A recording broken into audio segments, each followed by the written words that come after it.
welcome back to the Board of Commissioners meeting. We will reconvene this meeting at 10 a.m. We will simultaneously open our first public hearing at 10 a.m. This hearing is concerning amendment number 5 to ordinance number 43 in the matter of adopting an ordinance establishing rules related to county parks, creating penalties, and declaring an emergency. Rachel Haggerty, Chief of Staff. Good morning again. Good morning. So the amendment 5 that is before you today was prompted by the need to revise language in this ordinance to allow the county authority to have non-deputized personnel carry out certain enforcement activities, specifically in the Cape Kiwanis area, but it will have a broader reach that's allowed under this ordinance. So before you today is the draft ordinance with the proposed language. This is the first of 2 public hearings, so you're not voting on this today. As we do when we are looking at ordinances, there's a primary purpose on why we dive into it, but then we find various administrative edits and other opportunities to improve it. So I'm going to go through some of the items that are most substantive from my purview, and then Joanne will speak to some of the items around fees and things like that. So on page 1, 2.4, the term, we're adding this language proposed, the term enforcement officer means a person designated by the Parks Director to enforce the provisions of this chapter, or any person who is defined as an enforcement officer under ORS 153.005. On page 5, section 3.12.2, adding clarification regarding vehicles. The County Parks Department may have a vehicle towed at the owner's expense if a vehicle is parked in a fire lane, roadway, entryway, parking area, trail, walkway, pathway, or common area that impedes park operations, safety, or both. New language proposed, or if a vehicle is parked in a campsite parking pad without prior reservation and without required parking pass, permit, or receipt displayed appropriately. Just a little further down on the next page, 3.12.4. Vehicles that are posted in violation of an order designating such areas and posted as no parking or limited parking are subject to citation and penalties pursuant to this ordinance. That's current language. New added language. As necessity requires, areas may be temporarily designated as no parking areas by the Parks Director or designee. So you would be affording the director that authority. New language in new section 3.12.6, no person shall bring or cause to bring any unregistered or tagged, inoperable, or functionally deficient vehicle, boat, recreational vehicle, trailer, fifth wheel, or other equipment into any park property. I'm going to have Joanne speak to the reservation fee policy in 3.29, the reservation cancellation and refund policy in 3.31, and new rules for cabins, etc. in 3.32. I'm going to lastly jump to the enforcement section, section 4 on page 17. The revised proposed language would read, any enforcement officer, Tillamook County Deputy Sheriff, county employee designated to conduct enforcement activities, or contracted service provider operating under an agreement with Tillamook County to conduct enforcement activities upon determining that any of the above violations has occurred. So it adds those other categories of individuals to enforcement personnel.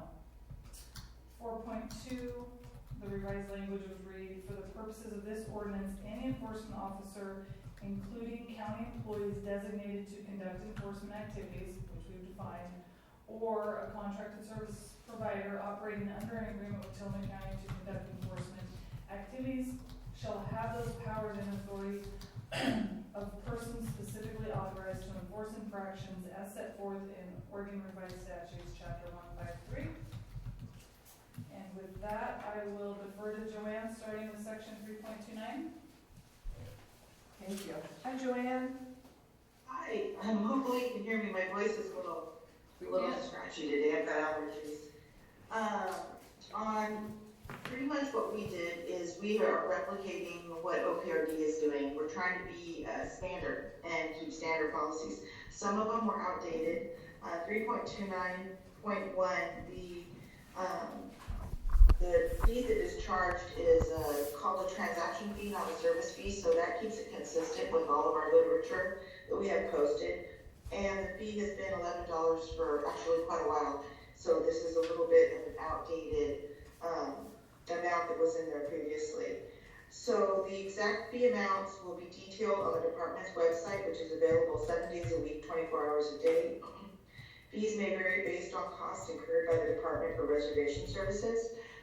This is in here in case we change reservation providers and are no longer using our current online reservation provider, and it would save us the hassle of having to go back and redo all of this again, because the fees they may charge a service fee to us that would reflect onto our patrons that may be slightly higher or lower than the current transaction fee amount. So I have a question. Can I interrupt you? Yes, please. Would it make more sense to leave out the specific amount, since it's been outdated for a long time and could be outdated again in the near future? Could we just leave out the specific amount and say a non-refundable transaction fee will be charged for each reservation? I think that would be good, but would that be something that would be okay? I think so, yeah. I'd recommend it. That sounds actually preferable than having to keep on coming back and doing the same thing over again. Well, I agree. It's a big process to amend an ordinance. Thank you. You're welcome. Reservations require a 3.29.2. Reservations require a deposit equal to the full amount charged for the use of the facility during the reservation period. And section 3.29.3, all fees are due at the time the reservation is made. One thing that we've learned with COVID is that the less human interaction that we have to have staff dealing with, and the less cash handling that we have to have, it creates a safer environment for our staff. We do have a reduced amount of staff, and hopefully that will at some given point be improved. But in order to help our clients be able to register and reserve sites for themselves, it makes it easier and faster. It's trying to get the backlog when they're checking in so that we don't have to spend that 5 or so minutes per person, per site, to get the remaining balances due. It just is it's a far easier policy, it's far easier and far handier for the patrons to be able to help themselves online. For sure. So have people been reserving with like making a down payment, a deposit reservation, and then they pay the rest when they get there? No, since COVID started, we've been having them pay in full. Okay. We don't have the staff available, accept their payments, and then we're having to have them come back up and try and find time when staff is available to be able to help them. This helps us when we have people checking in after hours and staff aren't here. They've already paid for their site, so they can go directly out to their site after the 3:30 check-in period and not have to sit in line at the entrance to whatever facility they're checking into and wait 20 minutes to a half an hour in line to be able to have their turn at the window. It speeds the process through, and it makes it a lot easier for when they're checking in. Good. So Joanne, can I ask a question? From an equity perspective, for people who are non-banked, is there an option for them to mail their payment to you? Not everyone has access to a credit card or even an ATM card in some cases, so do we have a system for that as well? Yes, we have people calling and making reservations, actually speaking with the person at the fee collector at the fee booth. And so then how do they pay you if they're non-banked, if they use cash only? Oh, if they have cash only, then they'd have to come here in person and make a reservation. If they have checks, they could mail a check. Okay, there's an equity question in there for people who are simply non-banked. There are people who are unable to have a bank account, therefore unable to have a credit card or a check. And I understand completely why you're doing this. I understand the need for your systems to be streamlined, for your lack of staff, but I think there is an equity question there that as the county we need to think about. There are people who would like to come stay at our parks who simply are non-banked. So just a thought we need to address. We do have people that come and make a deposit, or I should say, reserve their sites, that do pay with cash. Non-cash is a preferred method. It's better for the safety of our staff and for the public. The less human interaction that's going on, cash handling is somewhat of a dirty thing. So they have germs on them, and we try to avoid that, but we do have the capability. Anyone can come up to the fee booth at any time, and if a staff is there, they can help them with making a reservation at that time. It would be interesting to check with our colleagues at State Parks about their policy regarding equity, just to find out what are they doing, or what are the, what's the U.S. Forest Service doing? Because I know I made reservations to go camping with the U.S. Forest Service. It's exclusively online, and it's all prepaid, and it's all electronic payment. So Commissioner Scar's question just makes me wonder, well, I wonder what our partners are doing. Yeah, it's a good question, because the state, of course, is very focused on equity, as I think we all want to be. So I think it's a good question. It is a good question. I don't know if they've changed their policy very, very recently, but they require payment also, so they won't hold a site without payment. So I don't know if they have a plan on changing that. It would be interesting to find out what their plan is and how that works out for them.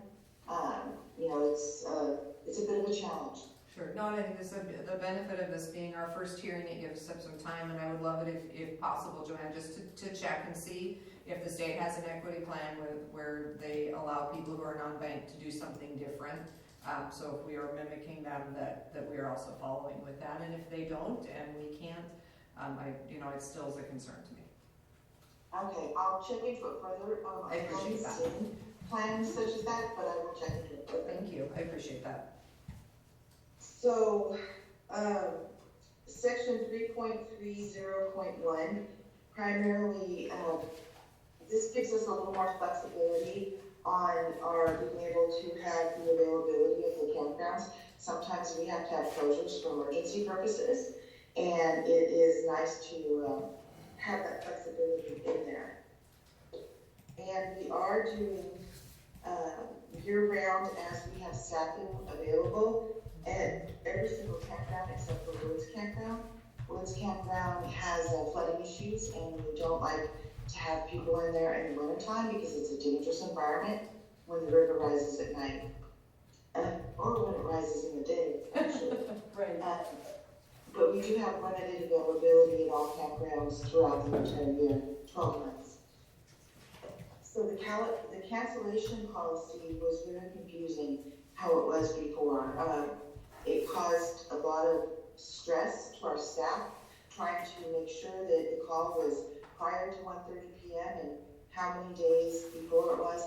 This is it's once again replicating OPRDs on if people want to receive a refund, they need to contact us at least 3 days prior. Our reservation system has a 3-day window before the day you're checking in. 3 days before it shuts it off, so that there's time for staff that are having days off to be able to deal with like our hosts. They have 2 days off a week, and when those hosts come back on, they have time to be able to deal with the reservations without having an overlap of people just showing up into the sites. This also opens up those sites so that there is that capability for people online to be able to make reservations and utilize that 3-day window. Excuse me. In that paragraph and the next, it looks like we'll want to delete the $11 references. Yes, you're right. Thank you. So I don't know if you want me to go through each one of these items and read them out. Not necessarily for me. I did look over it before, and it all just seems pretty logical and standard to the industry. It is, it's standard. I think if you could call out anything that's maybe significantly different for us, that, you know, that you got, this is one that's a big deal as opposed to small changes. I'm sorry, I didn't hear the first part. If you could just point us to things that are significantly different or that you think may have an impact for the public that we wanted to be aware of. Okay, well, the 3-day window is the more of a significant difference, because before we were going by hours and now we're just going by days. So you don't have to count back 72 hours prior to 1:30. It's just 3 days before their check-in day. Sure. And that is pretty much it. We used to do rain checks. It was actually a little piece of paper that we would handwrite the information and mail people a rain check through the postal mail. Everything we try to do now is more through emails. So we do an actual voucher on our Kamava online reservation system, and that voucher is under their name, so that when they call in, they can say, you know, we have such and such amount of credit from a cancellation, and they're able to turn that credit into a reservation for another site. So that is pretty much just the word. Rating check is now called a voucher. The rules for the cabins. This is just trying to, we're replicating state parks again on this. But we don't allow smoking inside any of our structures. And so this is just clarifying that no smoking is allowed. And also, we do have some of our facilities don't allow pets, and some do allow pets. So this is specifying that there are specific amounts of pets allowed in the pet-friendly facilities, and that some facilities are not pet-friendly. And the 18-year-old clause, this is just primarily so that we don't have younger people renting a very expensive facility and causing extreme quantities of damage. We don't want to have unattended youth being able to rent the facilities. They need to be legal adults. And no tents, trailers, RVs, or vehicles allowed inside the cabin courtyard. Our courtyard is an ADA, we have an ADA pathway in there, and it is a wider pathway so that there's plenty of room for folks with mobility issues to get in and out. We've had situations where people think that that might be a driveway up to their cabin door, and they're driving into the courtyard. And it isn't meant for vehicular traffic, it's meant for pedestrian traffic. So this is just trying to make sure that people are understanding that the courtyard is not for vehicles. No wheeled object other than a mobility aid is allowed in the courtyard. And furniture, the furniture needs to remain in the cabins. It cannot be brought out and set on the campfire. It is heavy, it damages the furniture as well as the structures when they try to remove it to bring it out. And that is primarily covers the cabin usage. Richard, did you need me to cover anything else? I'm all set, Joanne, thank you. Thank you. Are there any questions? Going back to making reservations online, I just wondered about the campsites that I think you have and or are developing for people who ride in on their bikes. Are they, can those people ride in and get a campsite in the moment, or do they also need to make reservation in advance online? Well, they can do either. We've had some groups where we'll have a family. I would have to ask Melissa. I don't know that we have the capability of doing type of microsites online. Can you answer that, Melissa? I can. Can you hear me okay? Yeah. Yeah, so we do have the ability to reserve Hyperbiker sites online and the ability to issue reservations in person. Okay, And that goes for every reservation we have. If we have campsites available and people drive up and they want to pay for them in cash, we will reserve them on site. So we don't hold them per se. If they're full, they're full, but, we do offer multiple ways of reservation. okay, thank you. You're welcome. Are there any other questions? So I guess my question is probably for Bill, and I'm sure this has been vetted through, but adding enforcement as an ability of folks who are not deputies, is that something that, from a risk perspective for the county, I'm sure it's been vetted, but I would love to have you speak to that as county council. Just, it's, this has always been, if I understand correctly, enforcement has always been done by our law enforcement officers. So it feels like a fairly big change, one that albeit is very necessary. Just curious from a legal perspective and a risk perspective, what conversations or thoughts may have come behind this. The statutes allow for Commissioner Starr, they're referenced to ORS 153, you can designate people to do the enforcement. The issue always was, at least my recollection was, it's really nice to have a trained sheriff's deputy when there's a wild party going on Sure. at a campsite and not throwing, that's not the right term, but, a parks employee, rather than a uniformed sheriff, doesn't have quite the cred, if you will. But, I understand that there's some issues with the sheriff's department and they're not real keen on continuing that, and I can understand that too, because this will make it a lot more efficient for the Parks Department to do it this way. And I think there is a risk, but, there is a risk of an employee getting involved in, something that, is out of hand, which happens sometimes, but we're not foreclosed from doing it by statute. They can enforce it, just not as, with as much, authority, and authority's not the right word, but, Right, because they will be writing potentially a citation under this, which will then theoretically go in front of the court. Judge correct? Canal In front of Judge Canal, and so is it reasonable to assume there will be training on what is required for, and I'm thinking about this frankly through the lens of the Housing Commission conversation that we had in we had it this month and the prior month related to what is required for a violation to actually be written up and to end up in front of the court. And so there's a lot of required evidence and things to be able to do that work. So I'm also thinking about not only from the safety perspective, which is one piece of this, but also, there are things that law enforcement training sets folks up for to make sure they're gathering the right evidence and putting forth what's needed for that citation to be upheld in the court.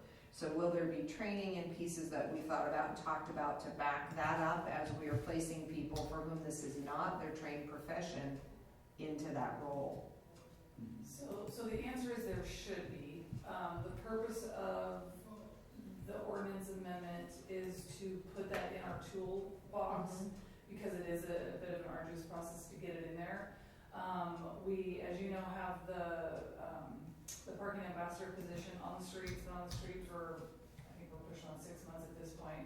We've received 0 applications, but once that person, if we ever get someone, is available to work at the Cape Kiwanis parking lot, the Pacific City turnaround parking lot, we don't want to have them assert this authority. So even if we had somebody right now and we put them out there, the plan is not to have them start writing citations right now. The goal is to have them do some passive enforcement. But if that's not working, then we're gonna have to go to the next level. So unless we're talking about other individuals asserting this authority within parks campgrounds, which is allowed. Right. Yeah, which is allowed. In my purview with parking lots, we haven't even got to that stage yet because I think we're hoping that we don't have to. But so the level of conversation has not happened, but it should if we get to that point. Absolutely. Okay, thank you. Yeah, it seems super important that if we put someone out there, that we are appropriately training and equipping them for what they're going to do. Thank you, I appreciate that. I think Joel popped on. Joel popped up. Joel, did you have any comments? We see you. Thank you, Commissioners. I would just concur with what Rachel and Bill said, and just add that I did have conversations with our risk consultant at CIS about that exact topic, and we did discuss recommended training if and when we get to that point. So, CIS concurs. I mean, I think we all recognize that, anytime you expand beyond sworn law enforcement, there needs to be some additional training. There are programs out there. There's even a statewide association for individuals who are basically unsworn but do some enforcement activities. So a lot of other jurisdictions have models like this. On the contracted services side, there's also entities that provide individuals that already have that training and they can come in and do it. So as Rachel said, this just gives us the flexibility to kind of look at all those options if we need to, but absolutely, training will be very important, when we get to that point. And so, that option's already been vetted with CIS. They support it, and, we'll make sure that happens if we get to that point. Thank you, Joel, I appreciate that. Any other questions or comments? This time. Okay. I appreciate all. Oh, so public hearing. Do we have any public comments? I know we don't have anyone in the room. Anyone online? No. Okay, so thank you very much for the description. We will then close this public hearing. We will now open a second public hearing because it was a full day today. So let me grab the title on the second public hearing. So this public hearing is concerning the proposed fiscal year 2022-2023 budget appropriating funds, imposing ad valorem taxes, and categorizing taxes for fiscal year 2021-2022 for the Tillamook County 4-H and Extension Service District. And we should have with us Sean Blanchard, Treasurer, and Kim Luth, OSU Extension Service. Good morning. Good morning, everyone. Yeah, I see Kim has popped on, so I will let her start if she'd like to. Good morning. Good morning. I'm not sure how to start. This is my first hearing. Welcome. So, here. Do you have a budget message? So before you, Commissioners, we have the 4-H Extension Service District is down before their budget committee. They've gone before you, the Commissioners, and you have approved their budget, and now this is the order to adopt it, appropriate funds, impose ad valorem taxes and categorize taxes for fiscal year 2022-2023. Thank you, Sean. Kim, is there anything you would like to share about your budget in relation to a budget message? Perhaps just its comparison to the previous year or things that will be in the budget this year to kind of just lay out a little bit of description for anyone listening from the public.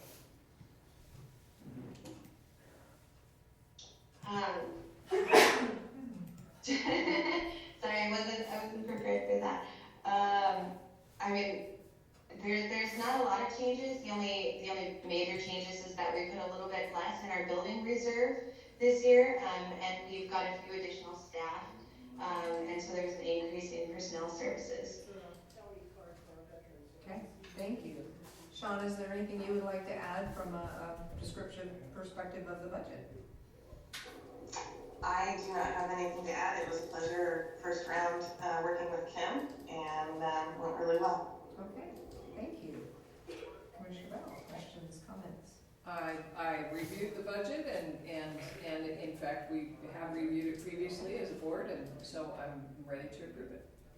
Okay, so that is our presentation. Are there any comments from the public in this public hearing? I think I'm supposed to ask for that as well. Hearing none, we will close the public hearing and we will return to our regularly scheduled board meeting, and I think we are ready for a motion. Madam Chair, I move approval of an order in the matter of adopting the budget, appropriating funds, imposing ad valorem taxes, and categorizing taxes for fiscal year 2022 to 2023 for the Tillamook County 4-H and Extension Service District. And I would second. We have a motion and a second. Is there any further discussion? Hearing none, I will call for the vote. All of those in favor signify by saying aye. Aye. Aye. Motion passes. Thank you very much. Appreciate it. Okay. Thank you both. Yeah, that ends our formal agenda. Board concerns would be our last item. Any board concerns, Commissioner Hill? Not this morning. Okay, I do not have any either. So we have already done our board announcements. We will adjourn this meeting at 10:31. Thank you all.